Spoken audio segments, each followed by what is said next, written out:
It means more than words can describe. I want to welcome and thank the president and the provost, Graham and Anne, for being here, for creating the space for this work to happen, for believing it is necessary, and for trusting me with that task. That's its own risk-taking endeavor, so I appreciate it. I also want to welcome Professor Adelle Blackett, who is here to share her experiences and wisdom in relationship to the creation, the drafting of the Scarborough Charter.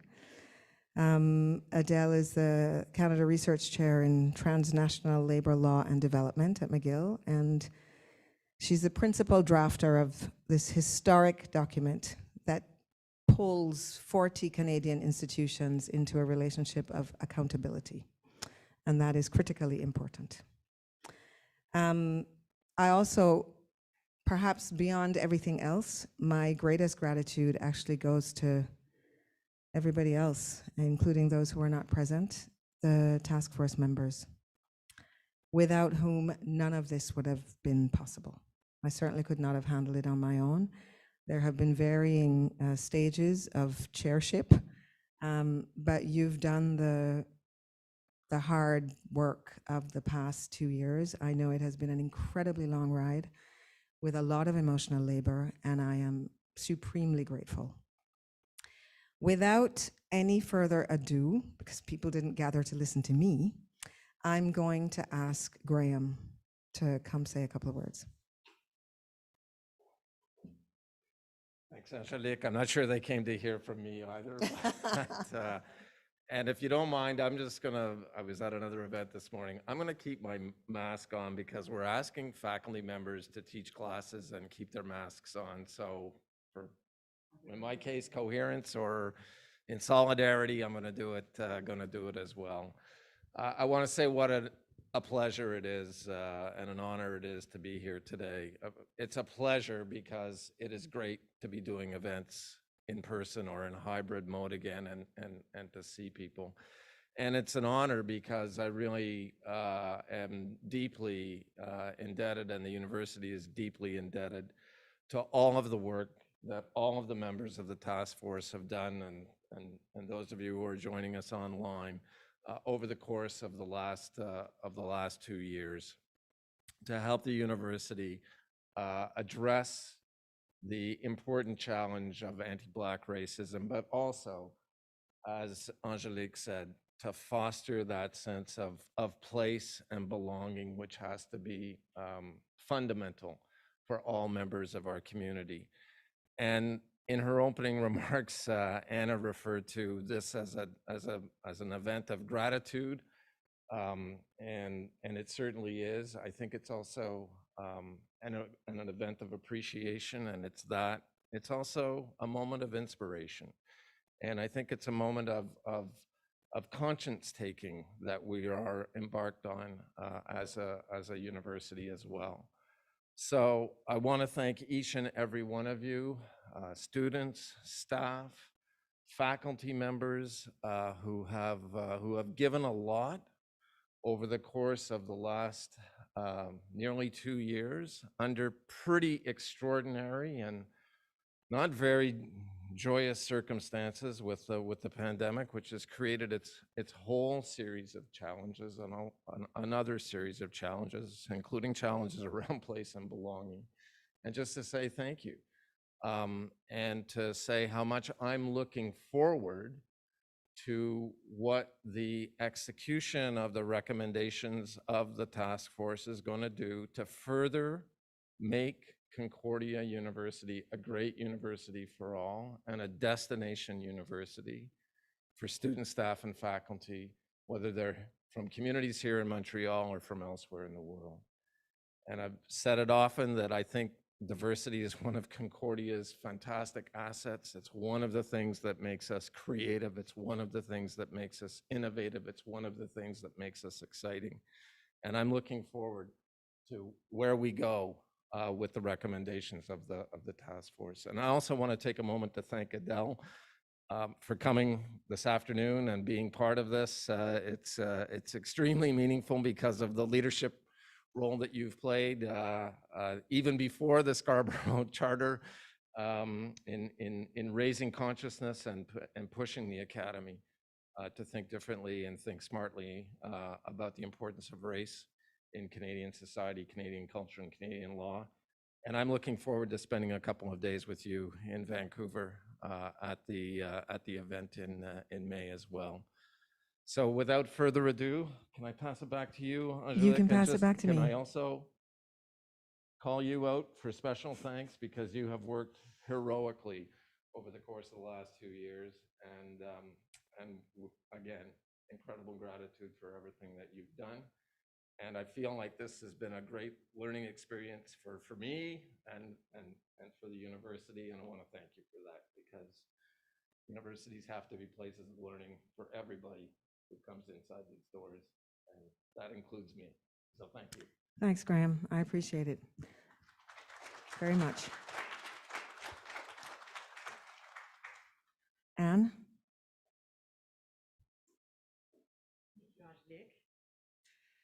I brought notes so I don't ramble. So I'd like to start by echoing Graham's thanks to all of you for the work that you've done over the last 2 years. I know from talking to Angelique on a regular basis about this, how much work you've put in, how much time, as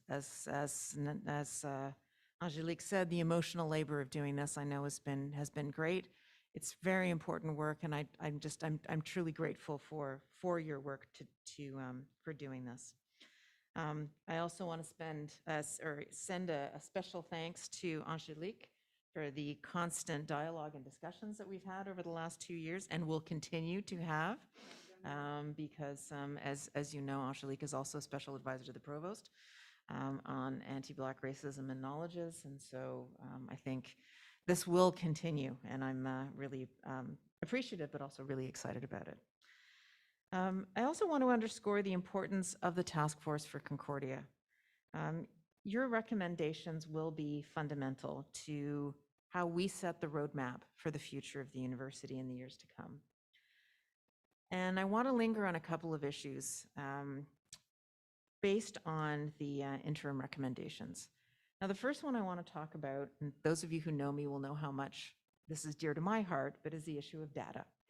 And so I know that was number one in the interim recommendations. We need more data, we need more information. We need this on a lot of bases, but we particularly need it to know more about our student population, to know more about our faculty, to know more about our staff, so that we can provide programs, we can get a snapshot of the present and plan for the future. So that's critical, and I'm really pleased that we have both launched or we've received some early results from the staff and faculty survey, and we're about to launch, or we have launched actually, the student survey, and we're really looking forward to seeing what that snapshot is for right now and how we're going to be able to implement what it tells us about where we need to go. I also want to talk about talent, which really came through in the interim recommendations. Concordia is really only as strong as its people, and that's a truism, but I think it's really important to reflect on that it's the people across the university speaking with multiple voices, speaking from multiple or different positionalities, talking about experiences that makes us a stronger place. And what Concordia needs is to have more Black voices at Concordia. We need to make Black experiences and aspirations more visible. And we need to deepen our relationship with Black communities in Montreal in particular, but I think also beyond. So this means that we need to look at our hiring and retention practices. We need to look at ways to support Black students in their path to Concordia, but then also looking at how we can support their success within the institution. And then finally, there's curriculum.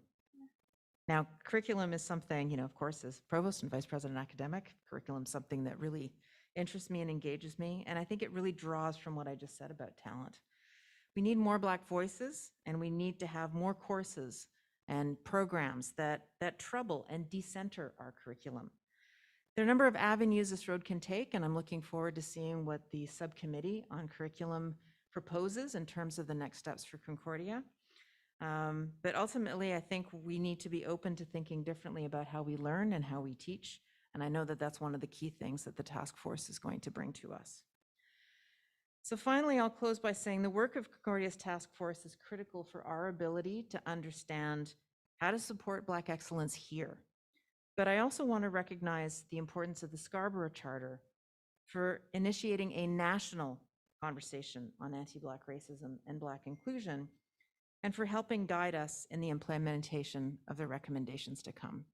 So again, thank you so much for the work that you have done. I know it's not over yet because there's writing, but I'm really looking forward to seeing the results, the recommendations, and to continuing this conversation that has begun. Thank you. Thanks, Anne. Thanks, Graham. Anne, you've mentioned that you can stay for the entire event. Graham, I'm not sure if you can. Fantastic. Yay. That's also another triumph. I'm grateful to your agendas. So on that basis, in fact, I'm going to invite Adelle to take the stand. No pun intended. My father was a judge, so I can kind of, maybe what I will just add before you start is that Adelle's, our desire is that this not be some kind of ex cathedra delivery of information. It's an exchange. And it's important that it be seen in that context, because we all need to participate in whatever these recommendations, whatever the charter initiates and proposes. Those are places of meeting. And so it's important that in the context of this event, this moment together, that it also be in order to meet. So Adelle's not going to talk for longer than about 20, 25 minutes. And then we want to open it up to a real exchange. I think that's enough. So, good afternoon. Congratulations to you for the remarkable work that's been done through this presidential task force, and I'm really honored to be here with you. My late father would be particularly pleased. Yes, am I close enough? Okay, I can also project.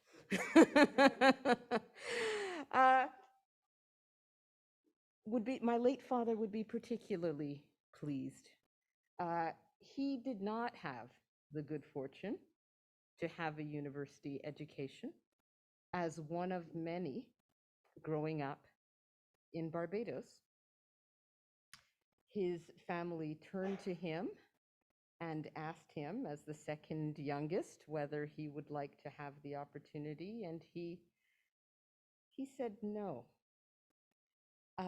He said that he felt that he could make it in life without a university education, but his younger brother, who it turned out, growing up in Barbados, at the time, would have faced severe exclusion as a gay man, would benefit especially from having the opportunity that an education would provide. And so my father came here as an immigrant, did the jobs that very few wanted to do, and raised us to deeply value education. And he deeply valued Concordia University. He would refer to it as Sir George Williams, but understood that had particular meaning. He was really alive, of course, to the moments of challenge, to the moments in Concordia's history that have not only deeply affected and changed our own consciousness of anti-Black racism and the need to redress it, but also its ability to help emerge from within it some really important leadership. I'm thinking now about one of my mentors, the late Dr. Leo Bertley, who taught as a sessional here at Concordia and also taught at Vanier College and was deeply active in this community in fostering an understanding of Africa and its diasporas, of the importance of being engaged with community, for community, and the importance of building or carrying forward the legacies that we've inherited, the traditions of excellence that surround us, and the ways in which we can build for future generations. And so in many ways, working on the Scarborough Charter has been working with community, working towards building community. And as I watch the process in place at Concordia that emerged out of a period of reckoning that is long overdue, and that was catalyzed by the global outpouring of recognition of the depth of the afterlives of slavery in anti-Black racism following the unspeakable video of the murder of George Floyd. I note the distinctiveness of your process here, a process in which presidential authority was immediately attached to the task force, but then responsibility for undertaking the work, for devising it, for leading it, for carrying it out, for setting the recommendations, for implementation, for ongoing oversight, rests with the community. That is critical. That is not something that many of us can take for granted. And I would add that that is very much part of the inspiration that the Scarborough Charter seeks to capture. So today I'd like to talk a little bit, just briefly, about the broader international context that supports this work, then the Charter itself, and then a little bit, and this is really the area for discussion, about where we go from here. So one of the emerging dimensions of this period of global reckoning is a new, deepened understanding of the need to define not just systemic racism, to acknowledge it and define it, but to specify what we mean when we are talking about anti-Black racism. And so we actually, as of July 2021, have a definition from the Office of the High Commission of Human Rights defining systemic racism against Africans and people of African descent, including as it relates to structural and institutional racism, as understood as a complex, interrelated system of laws, policies, practices, and attitudes in state institutions, the private sector, and societal structures that, combined, results in direct or indirect, intentional or unintentional, de jure or de facto discrimination, distinction, exclusion, restriction, or preference on the basis of race, color, descent, or national or ethnic origin. And they continue to underscore that it often manifests itself in pervasive racial stereotypes, prejudice, and bias, and is frequently rooted in histories and legacies of enslavement, the transatlantic trade in enslaved Africans, and colonialism. So comprehensive, and the framing underscores that systemic anti-Black racism requires a systemic response. And so in its own transformative agenda, the UN's words, 4 aspects need to be underscored. 1, step up, stop denying that systemic racism exists and start dismantling it throughout whole of society. So whole of society reforms and data-driven assessments. 2nd, pursue justice and impunity for human rights violations and close trust deficits. 3, listen. Ensure that the voices of people of African descent are centered and that their concerns are acted upon. And 4th, redress. And they name it, that it's important to acknowledge and confront legacies, including through accountability and redress, and take specific measures to deliver reparatory justice. And so the framework is clear, and it's strong, and it's bold. The UN specifically mentions universities and institutions of higher education as having a particular responsibility, including in guaranteeing non-repetition of racial harm. So in the context of the Scarborough Charter, which emerged contiguously to this UN development, right? Lots of work happening. The national dialogues, which perhaps many of you participated in 2020, November. So the brainchild of Principal and Vice President Wisdom Tete at the University of Toronto, Scarborough. They established on the basis of those dialogues, 2 days of engagement with a number of core themes. They established an interinstitutional advisory committee, and I was asked to participate in the dialogues, but then to join this committee.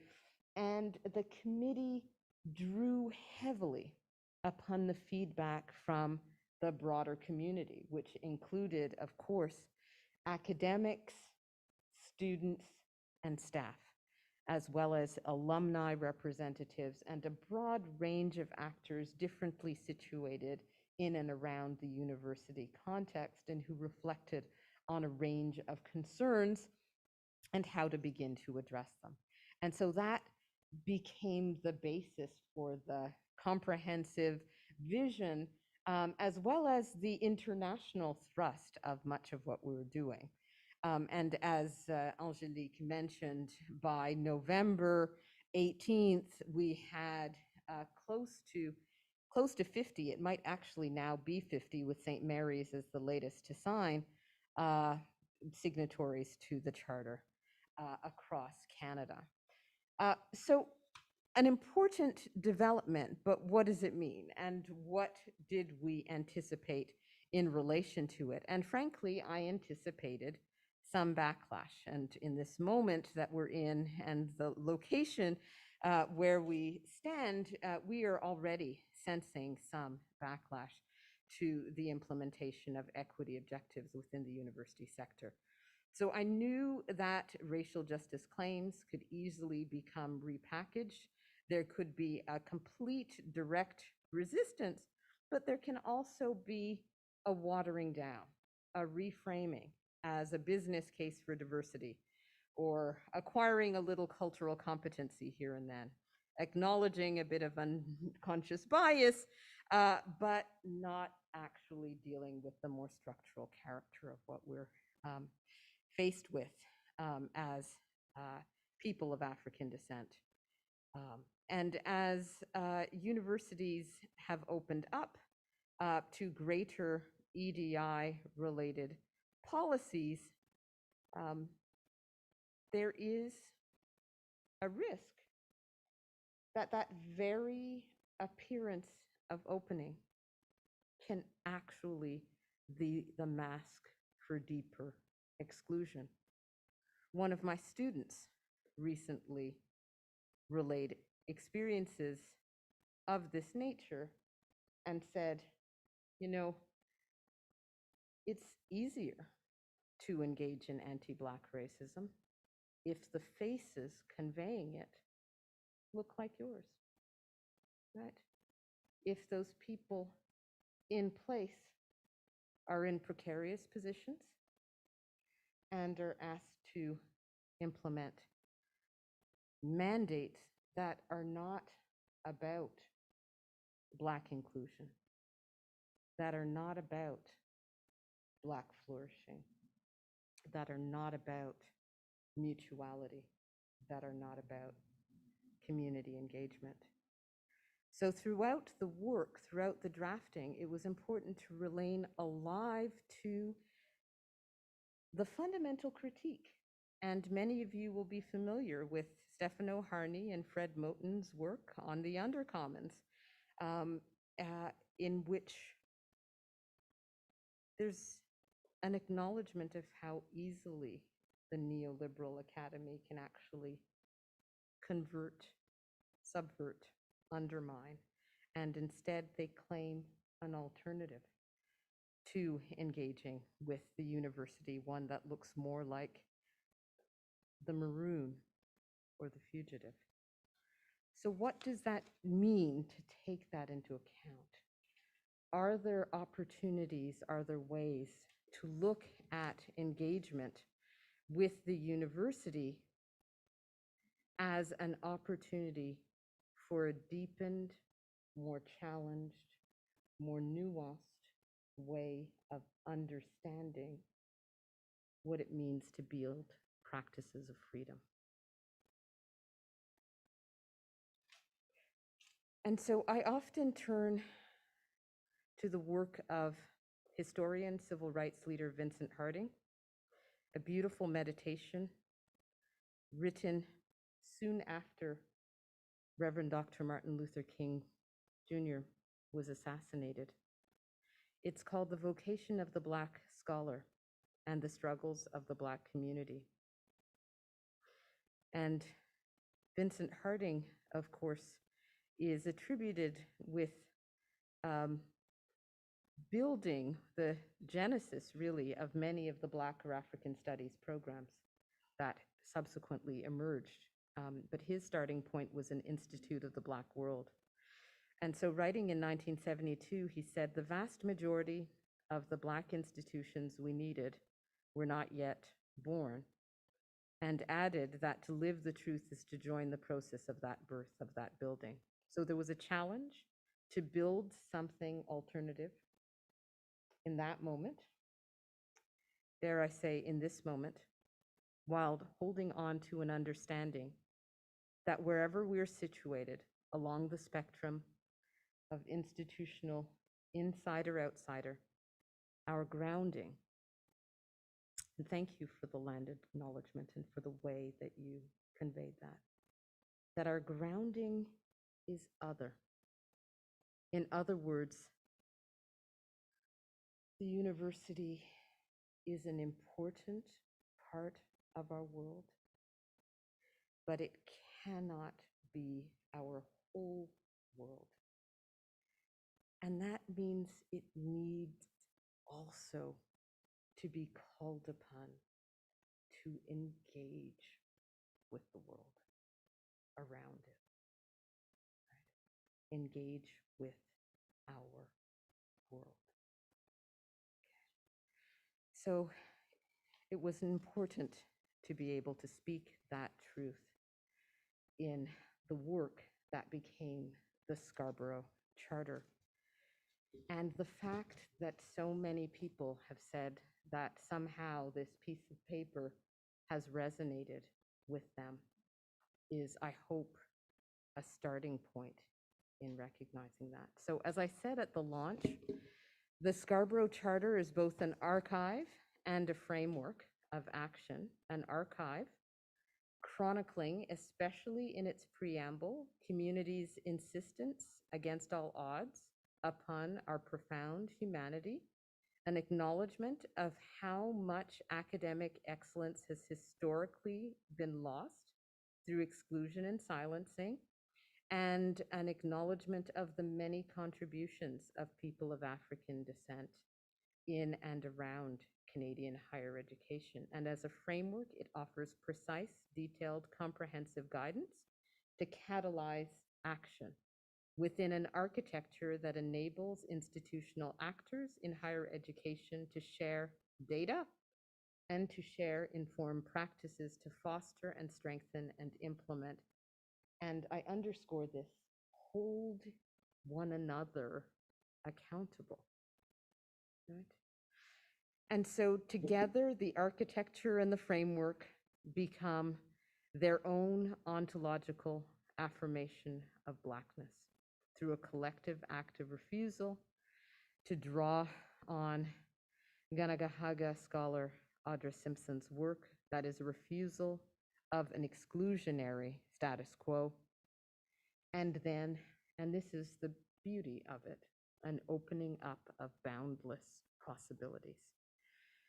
So let me be practical. Let me take you through the charter and talk a little bit about its contents then. The preamble is a framework. It contextualizes the experience. It starts with an affirmation of the fundamental importance for universities and colleges to take up this call to foster a pan-Canadian communities of learning and to build ongoing dialogue and action. And the contextualization, it's lengthy, it's unsparing. It engages with the complexity of the relationship, sets things out that need to be said.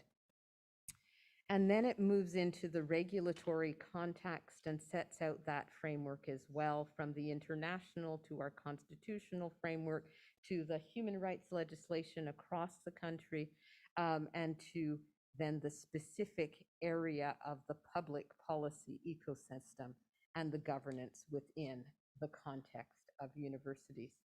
And then the principles, which have probably resonated the most with people. And that I've already mentioned: Black flourishing, inclusive excellence, mutuality, and accountability, which are then put into dialogue with the actions. And the actions have themselves been framed in quite a detailed manner, and the detail is intentional, not to be prescriptive to any given university, but to allow meaningful guideposts for what it actually means to give life to the principles themselves. And so the manner in which this is then framed is through individual universities like your own building the action plans, right? Taking specific commitments, putting them into place with concrete recommendations, and being inspired in that process with the specific actions that cut across 4 key aspects of university life: governance in decision-making process, research, teaching and learning, and community engagement. And so the focus then is on the action plans themselves, which are to be guided by them, but are to be rooted in the context, best efforts-based, and individualized. And mostly, I would stress that they are meant to convey the spirit of good faith that needs to surround this work, right? And that is demonstrated by measurable, meaningful, and continuous improvement in implementation. Okay. And members undertake to make the charter a core resource in their work. And so I think in the last couple of minutes before I open up to question, I'll just highlight a few examples of the action. First, on governance for Black flourishing. Governance to promote intersectional Black flourishing must ensure that leadership on equity permeates governance structures across all university and college levels, and enlists faculty, staff, and student associations as pivotal contributors to achieving equity, as they also bear responsibility to be inclusive and to work constructively with organizations of Black faculty, staff, and students. So an emphasis on the various actors who are central to ensuring particular kinds of relationships are built within the university context. And part of this is also ensuring that equity is not purely top down, right? That it really engages communities as a whole. And I think that is critical to broader acceptance. Second, fostering inclusive excellence in research. So beyond the hiring commitments in governance, there's a call to recognize, engage critically with, and celebrate traditions of Black intellectual excellence across the academy, including by supporting research clusters that enable plural communities of knowledge to flourish. And there's a parallel commitment under teaching and learning to decenter epistemic Eurocentrism. And I look forward to hearing more about your own proposals regarding Black studies at Concordia. Third, under mutuality in community engagement, requiring Black community prior impact assessments as part of procurement processes to move equity initiatives away from risk mitigation and towards proactive, sustainable opportunities creation, and integrating Black community impact assessments into any restructuring initiatives.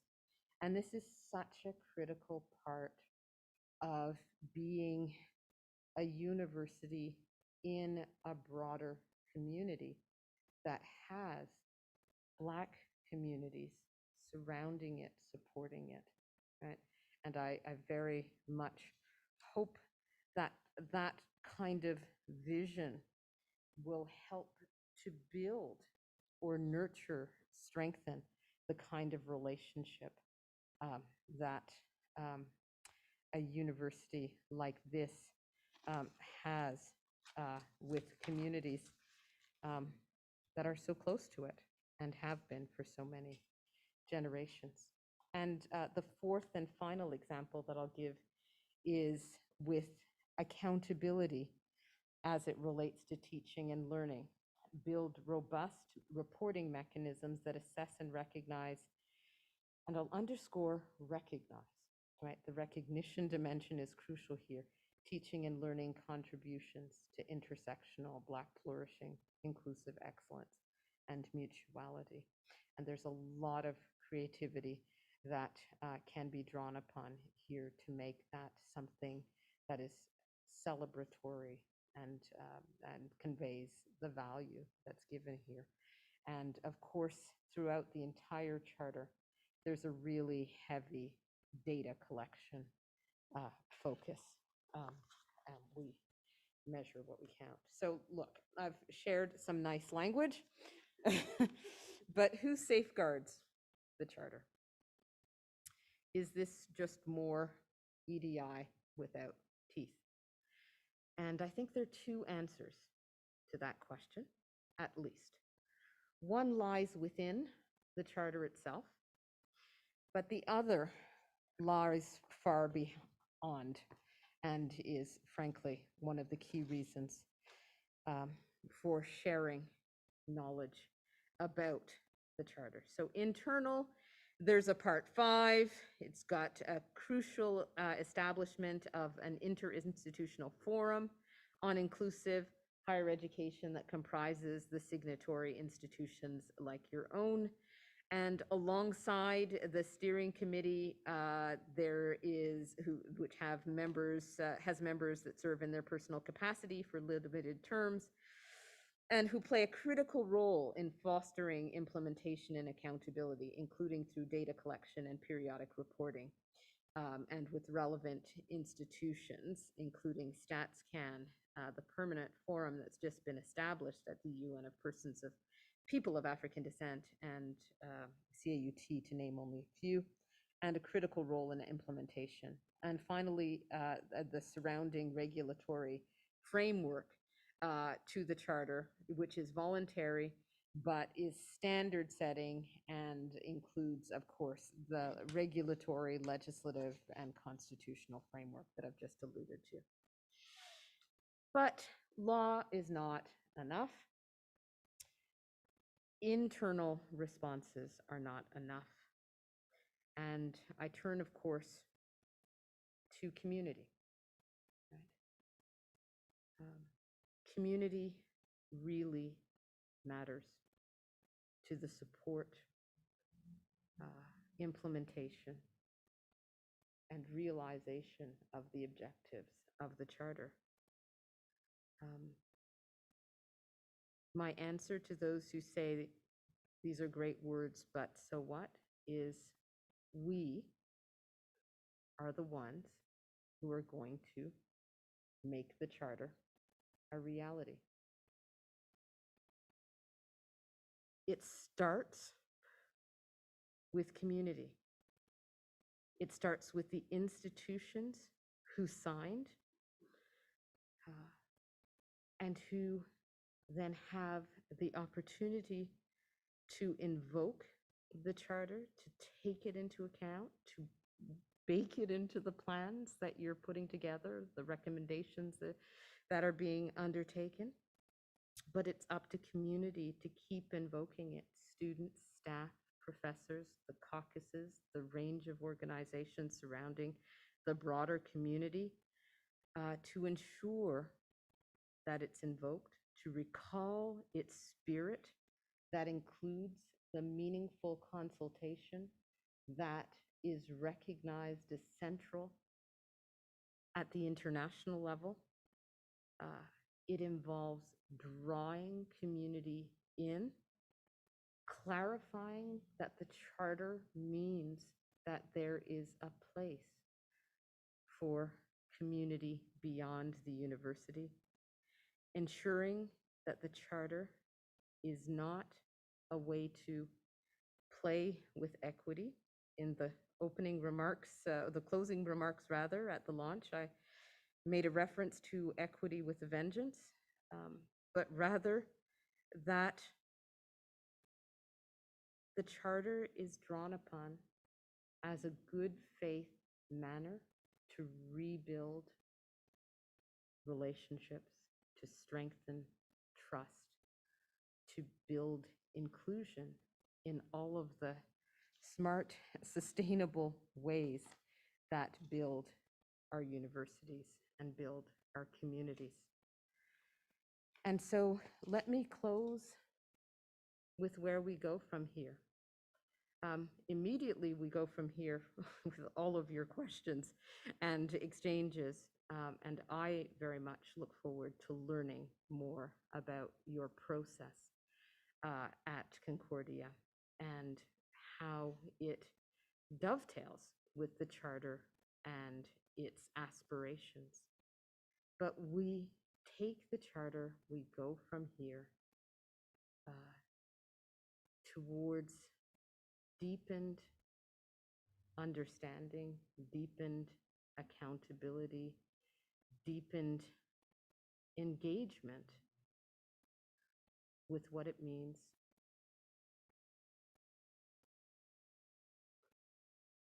to build institutions that foster freedom. So I'm going to end here. Thank you for your attention, and I look forward to our exchange.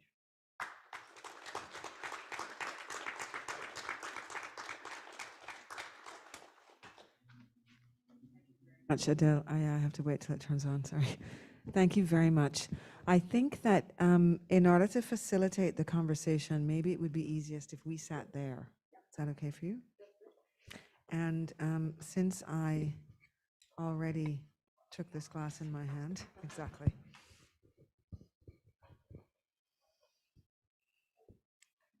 Thanks, Hannah.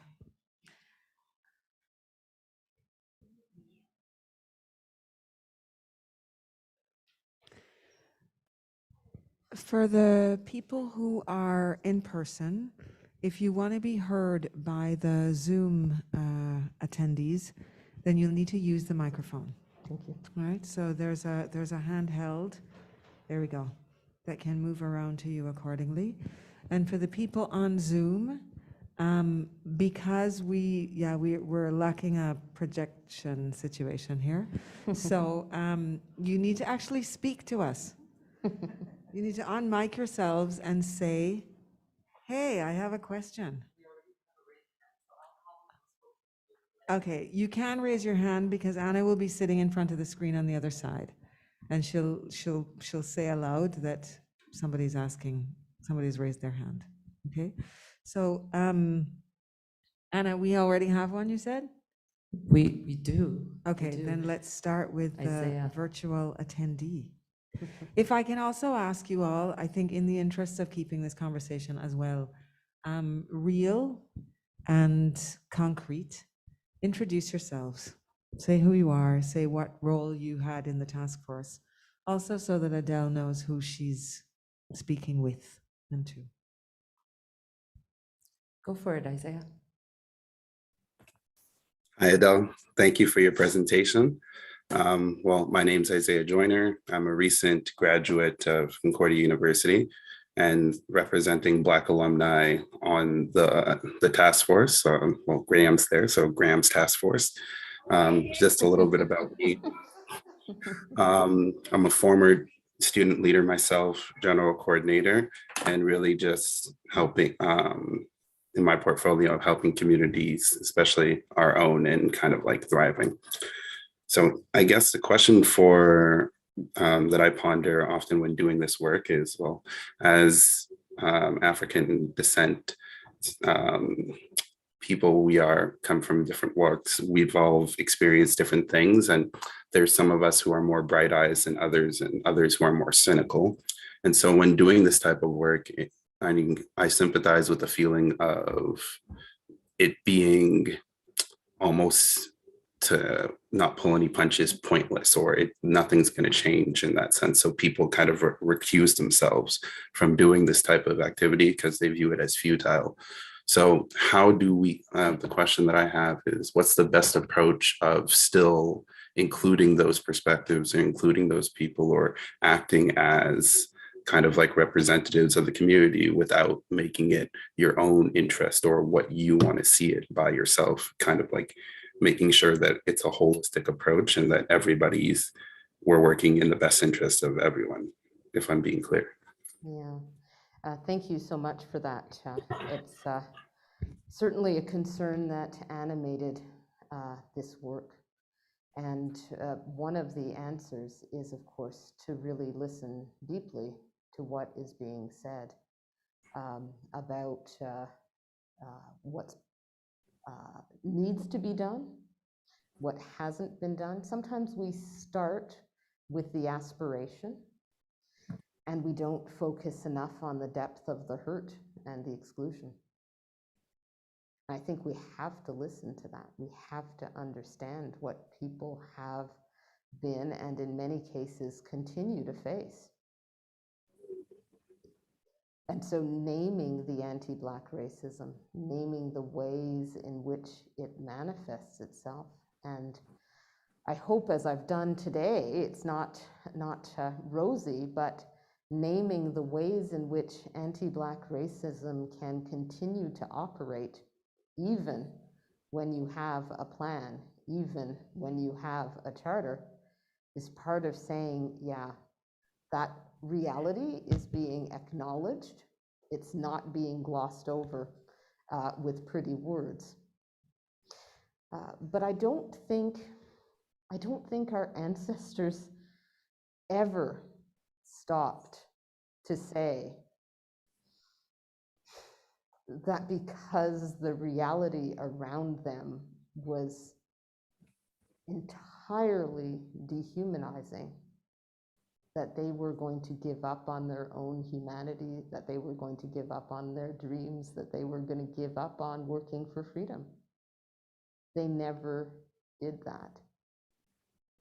And that's why we stand on their shoulders today, seeking constantly to make things better for tomorrow. So I think that's part of the radical Black tradition. Frankly, it is to acknowledge the depth of the exclusion, but to keep insisting on better. So I hope that responds to your concern, and I thank you for stating it in such a real and powerful way. Thank you. I have questions of my own, but yes, exactly. I'll take whoever's that you already have. Hi. Alicia. Hi, I'm Alicia, Hi, and I'm Alicia. in my final year in political science, and I'm part of this task force as part of the student leadership committee and also a subcommittee in the student services as well. And I have a question about the continuation of this work and who gets to keep this work safe, because I feel ourselves repeating the same patterns in terms of what happened at George Floyd, Sir George Willie, I'm sorry, about the incident that occurred. We don't know what happened with the report. We're not sure who worked on it. We're not sure where the notes went, what was done. And so I'm just worried about what's going to happen to this report and for all of our work. And will it be recognized 50 years down the road, since it wasn't recognized in the incident? Thank you for that comment. I think you're right to worry about that. I think you're right to keep your eyes on that. And I think you're right to seek that form of accountability that is the acknowledgement of the work that's being done. And I see this task force, the process, the words that were spoken today as part of writing this into Concordia's history, right? And then how do you keep it forward, right? So the last time I had the honor of speaking at Concordia was in a commemoration of the Sir George Williams affair. It was actually just right at fourth space, but the auditorium. And there was a concerted effort to reclaim that history, to acknowledge its importance, and to reckon with much of what had been lost. I think it becomes part of the responsibility in the now to build in the practices and processes that ensure that this history remains visible, remains known, and is carried forward. Part of that has to ensure that your leadership, and Angelique has been explaining some of the structure for me, that the leadership remains engaged in implementation, that the plan isn't just handed over and received and then disappeared, that it actually remains your living archive and framework, right? And so that the Scarborough Charter inscribes that kind of process, right? A good faith approach to the Charter means ensuring that Black communities in the university, as you self-organize, right? As you organize yourselves, not as institutional actors, pick a few of you to organize you, that you remain seized, as if you will, of the plan and of its implementation. So yes, stay focused on exactly that.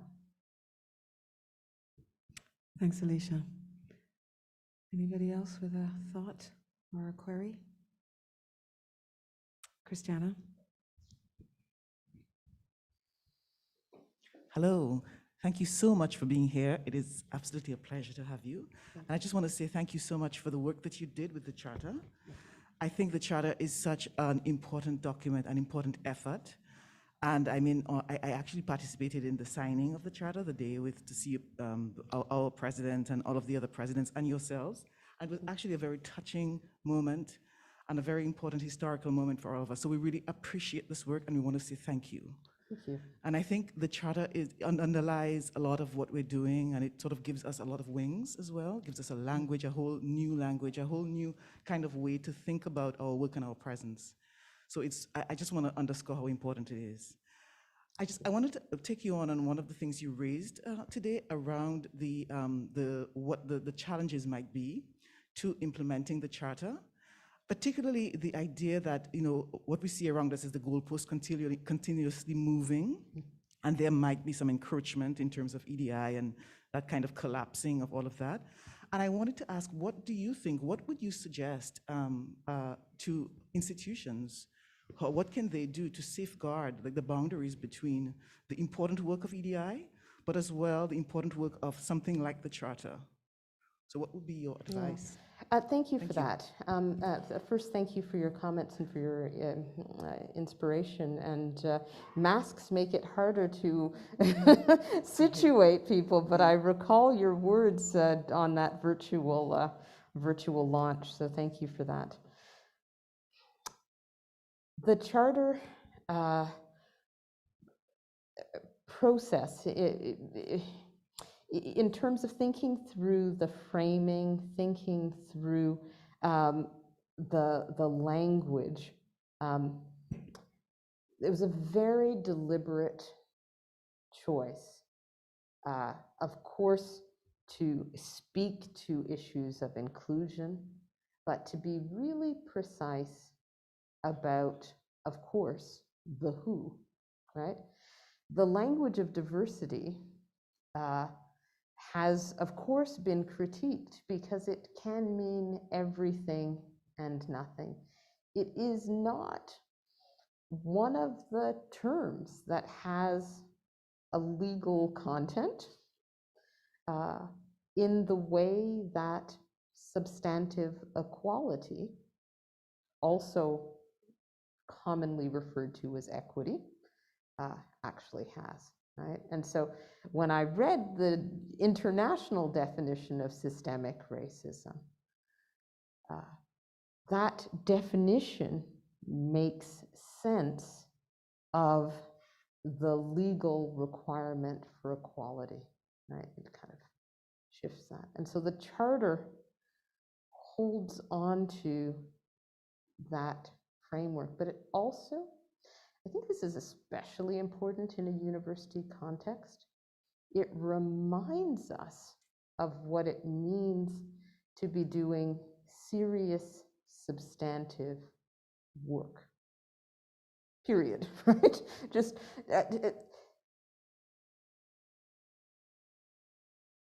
moving beyond the more feel-good kind of framing of equity that is divorced from what does it look like to say that we are centering multiple traditions of excellence, right? So it's making the serious work of substantive equality resonate with the university's mission, right? And doing that for each of the sectors that a university is concerned with, right? Or each of the institutional actors, if you will, and the areas that we operate on, research and teaching, governance and engagement. So you might simply say that the Charter insists on being substantive, of giving weight to what we say we care about in academic institutions, and it thinks about what that looks like if you center a community that has historically been excluded, right? And so it's meant to yield something that really resonates with our mandate. And so if you start there, instead of starting with, EDI, you can then implement, right? And you can implement in the areas where it matters for a university in its governance and the like. And you can start to touch on the areas that we might otherwise miss if we're kind of just doing unconscious bias training. I have nothing against unconscious bias training, really, but it's really focusing on where we are and how our actions, our policies, our teaching, our research focus, etc., can be affected by recentering how we include. So I hope that that answers your concern, but it really is a focus on the substance. And I suppose the last thing I'll say here is I don't want either to erect an artificial binary between the substantive and the procedural. I think I've emphasized a great deal why processes of inclusion are essential to ensuring certain kinds of substantive outcomes. So you need them both, but you can't sacrifice the substance.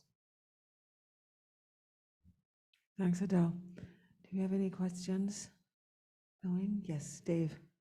Do please, sorry, I didn't do that I didn't remind you, Christiana, but just introduce yourselves. Okay. It's all right, no problem. Yes, so my name is Christiana Abraham, Okay, sorry. perfect. I'm currently a scholar in residence attached to the Communication Studies Department this year, Okay. just for this year.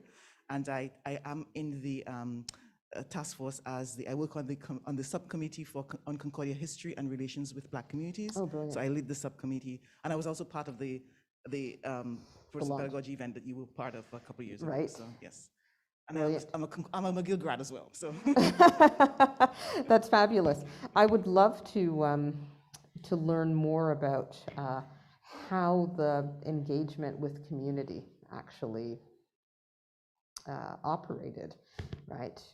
Were community institutions consulted or involved in the process that you've had going? There's lots more detail, in fact, that can be added to that. So maybe that's something we can come back to, but I do think that Brilliant. it's a critical part of the conversation. Brilliant. Dave? Okay, good afternoon, everyone.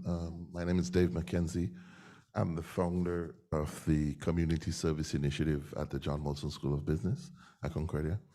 I also did my undergrad at McGill, but Concordia is a better place to be, sorry. No offense. Yeah, I did my undergrad at McGill and a graduate diploma and MA at Concordia. But Lovely. I was just curious,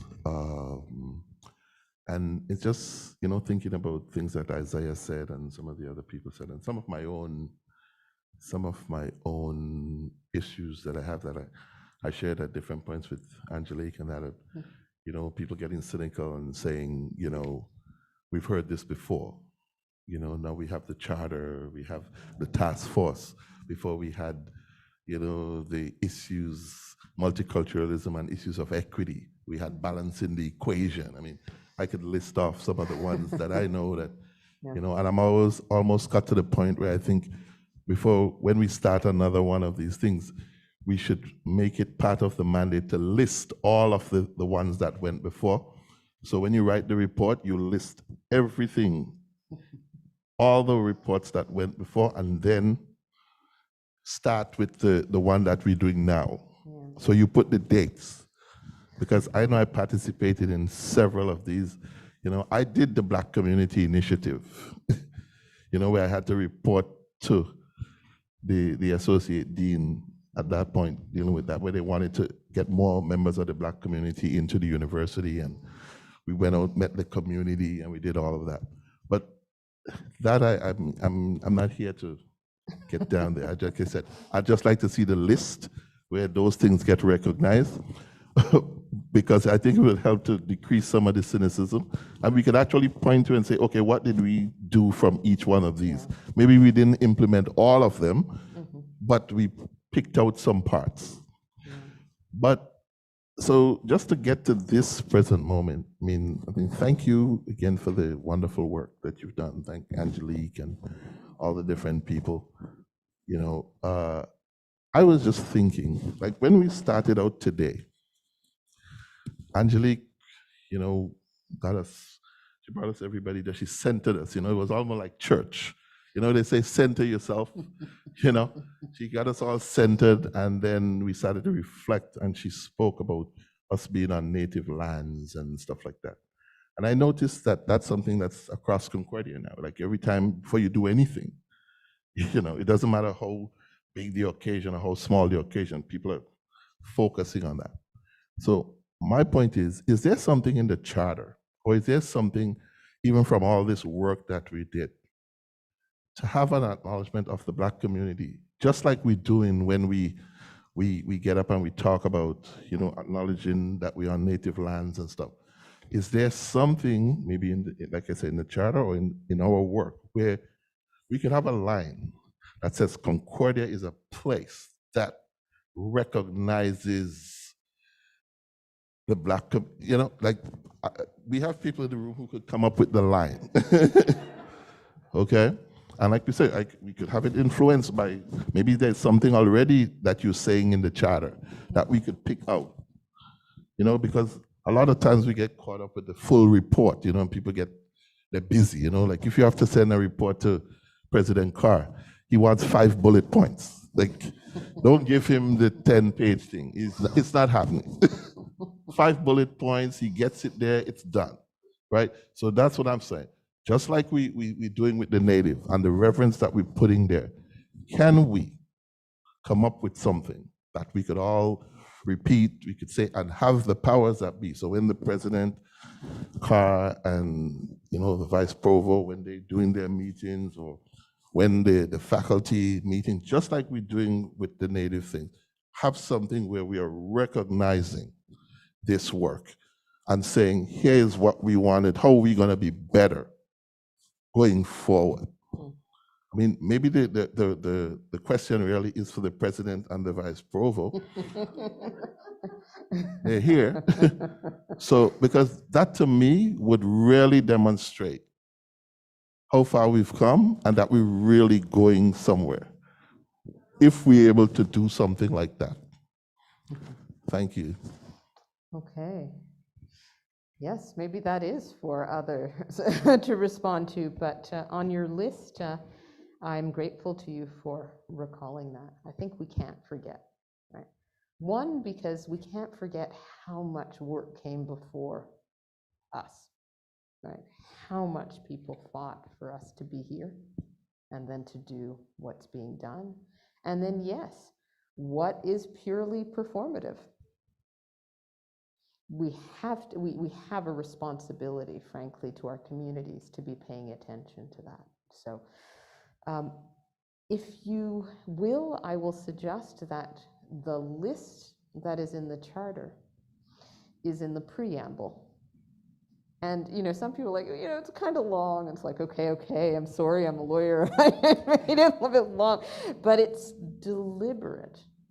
It's long because it traces the trajectory to now, right? And it acknowledges that the charter just doesn't emerge from nowhere. There are frameworks, there are histories, there are public policy ecosystems, right, that surround it, and they need to be said, they need to be acknowledged, just as land is acknowledged. As to the second part of your question, and I really do think I'm probably the least appropriate person to speak to it for you in your community. What I'll say is I've grappled with this question.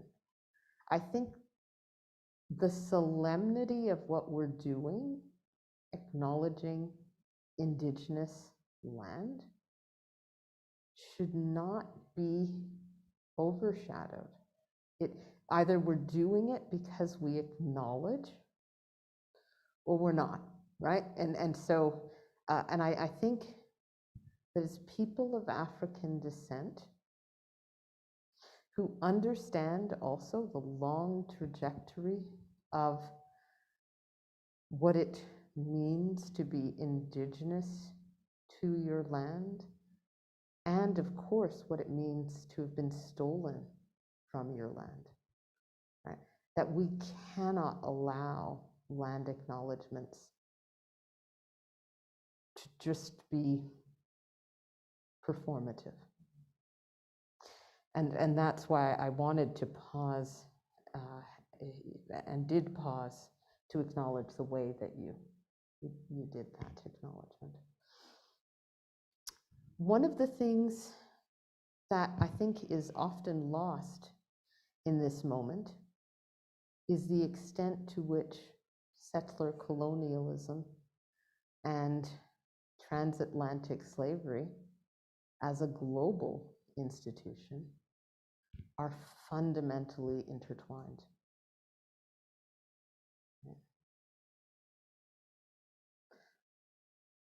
Labor and land.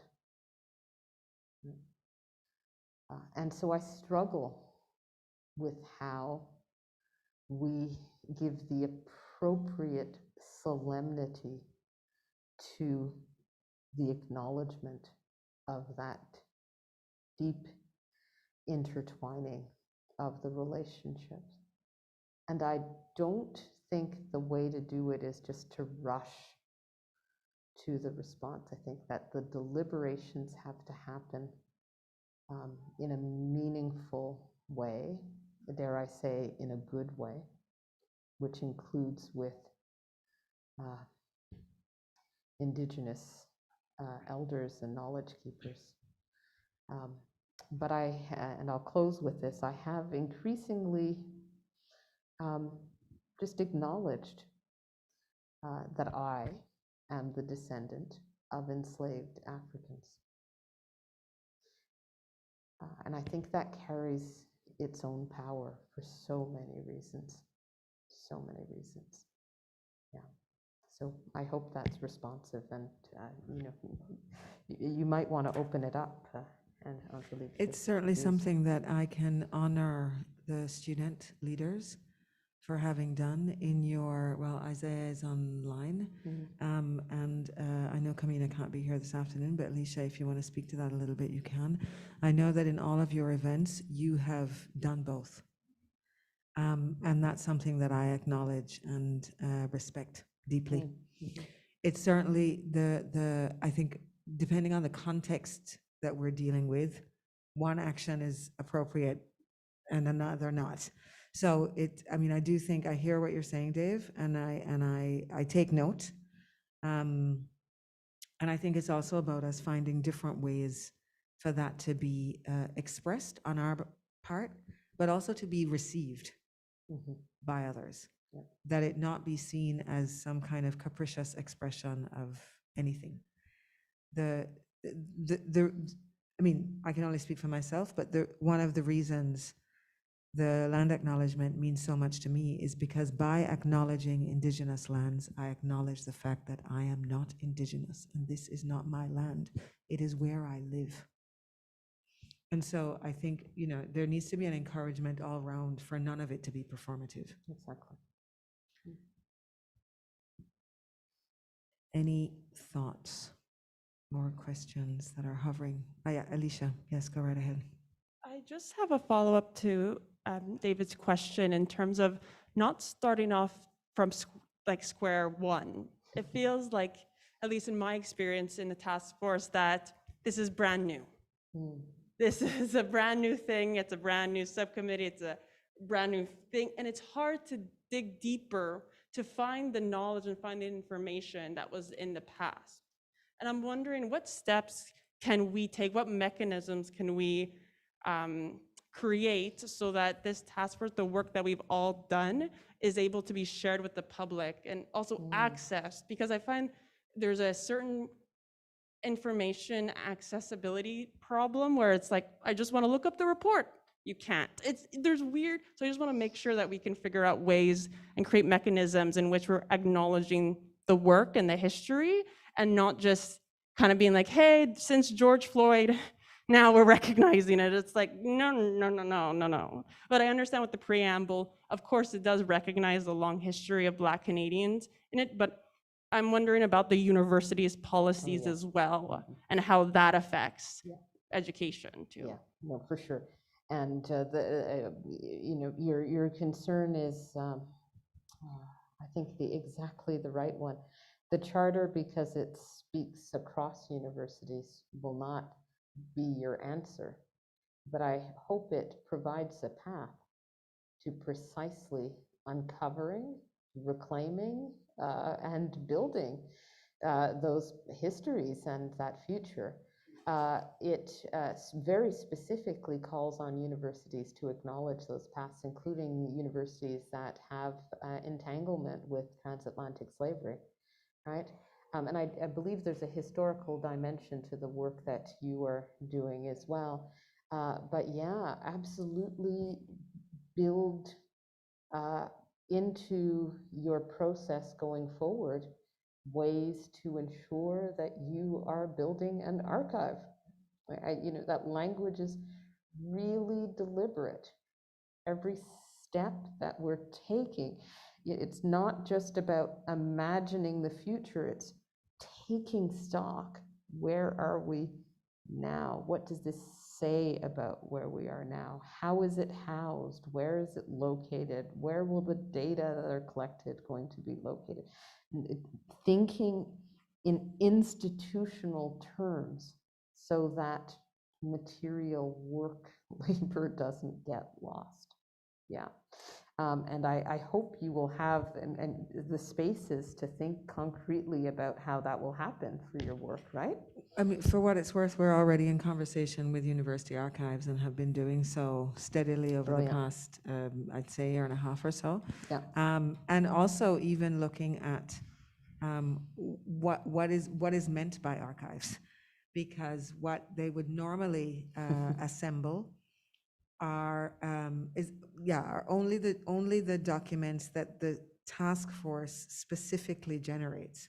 But in fact, there are loads of layers that have not been generated by the task force, but that have influenced task force work, or alternatively, articles that have been written about what we're doing, or interviews that have taken place with us.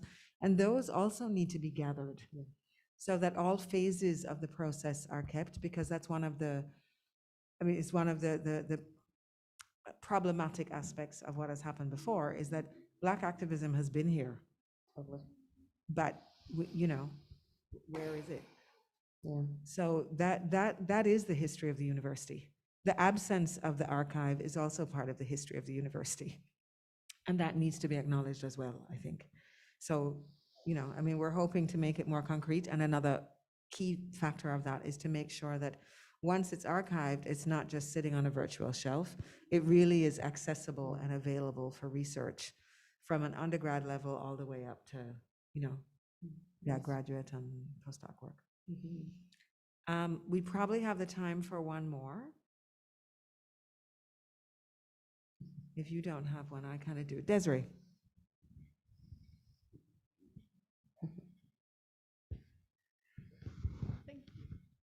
Hi, Adele. Desiree Rocha from McGill, and I'm the current researcher in residence right now at the library working on Black community archives. And I have a question for you that I'm going to try to formulate. I caught what you spoke about, the Black community impact assessment. And I wanted to know if you could kind of maybe elaborate on this, because I see both the amazing, I'm also a long-term community organizer, and I advocate for community-based research. But I advocate for community-based research on our own terms, right? And I see the double-edged sword in trying to push for research with our communities, on our communities, especially within neoliberal universities with a colonial and imperial long-time practice of extractive research based on kind of our knowledges and experiences. And so how do we also engage in these community-anchored research with our communities, with the university, but also, I want to say it's an ethical framework, it's a protective framework, guidelines that take into account this idea of impact on the long term as well. Thank you. That is such an important question. And let me just say, Desiree, I'm happy to finally meet you after hearing so much about your work, including, I believe, at Maison d'Haïti. Yeah, it's fabulous. The Charter Committee grappled with precisely this question, and it came up in the dialogues, because of course it's crucial. One of the elements of the Charter is precisely to engage with the tri-agency to come up with terms for that engagement, because we know how extractive it can be, right? And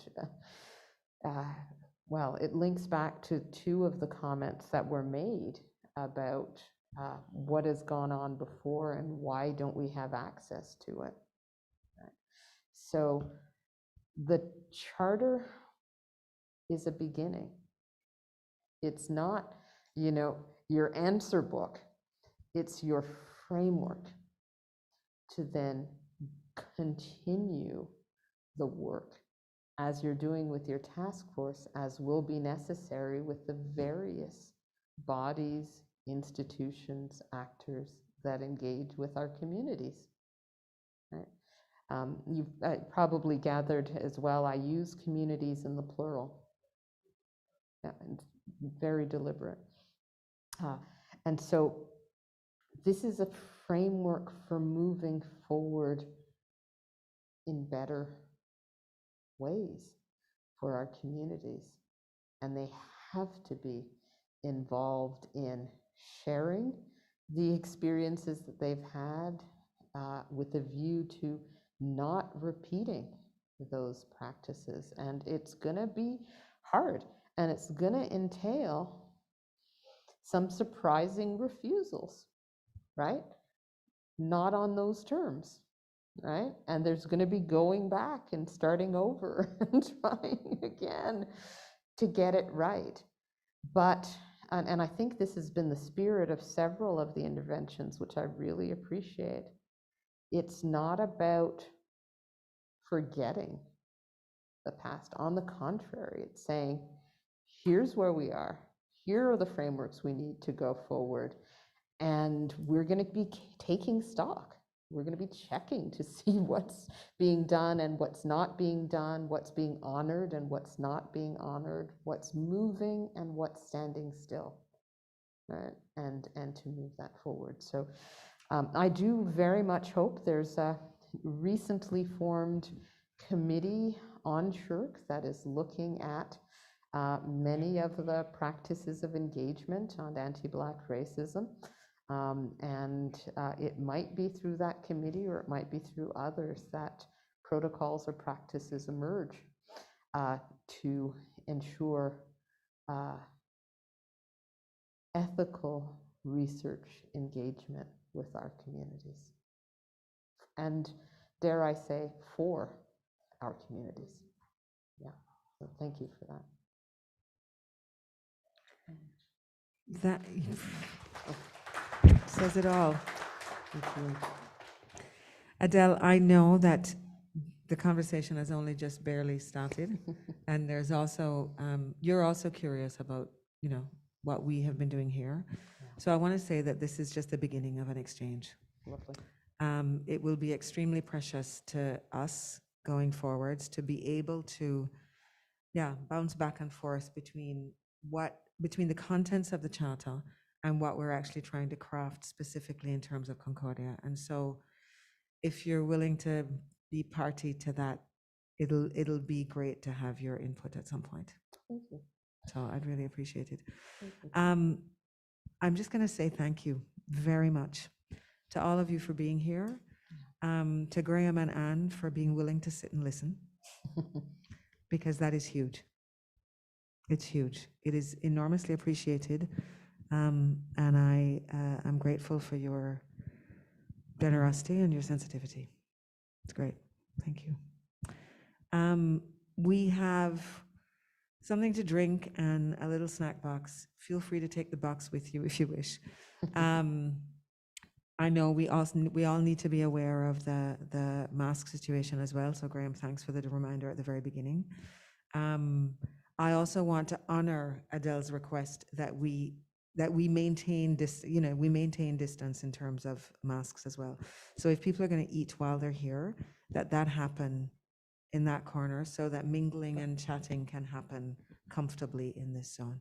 And I think it's essential that we respect each other's thresholds. I met God, she's black. Just stop there. To the task force members, man, I would never do this again, but if I had to, I'm glad I'm doing it with you all. For those who are online, thank you very much for piloting in. And for those who wish to join us, we're going to go have a drink through our masks a little bit later. So just hang around. Okay? Okay, Anna, turn me off, please. Never.